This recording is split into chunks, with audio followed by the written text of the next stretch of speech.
Futboll Klub Kuksi vijon të drejtohet përkohësisht nga një staf provizor, teksa klubi ende nuk ka arritur të gjejë pasuesin e Ebledar Devollit në stolin drejtues. Pas dorëheqjes së trajnerit, situata mbetet e paqartë dhe e tensionuar, ndërkohë që drejtuesit po shqyrtojnë alternativa për të stabilizuar ekipin në këtë moment delikat të sezonit.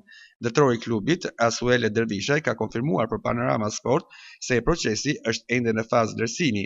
Sa i përket trajnerit, për momentin nuk mund të jap emra konkret.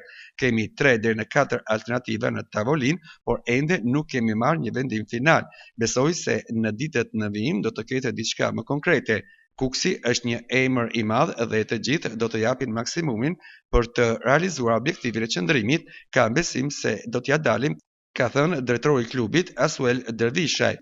Tërheqja e Devollit erdhi pas një serie zhgënjyese rezultatesh ku skuadra regjistroi 5 humbje dhe vetëm një barazim, duke zhytur në fundin e renditjes dhe duke rritur presionin mbi stafin dhe lojtarët. Vendimi për dorëheqje u mor menjëherë pas humbjes së fundit ndaj Apolonis, një rezultat që shkaktoi tronditje të madhe brenda ambientit kuksian dhe ndezi alarmin për fatin e sezonit. Në pritje të një trajneri të ri, ekipi po mundohet të ruaj ekuilibrin në ndërtimin e stafit provizor, ndërsa drejtuesit kërkojnë një zgjidhje që mund të rikthejë qetësinë dhe besimin në kamp.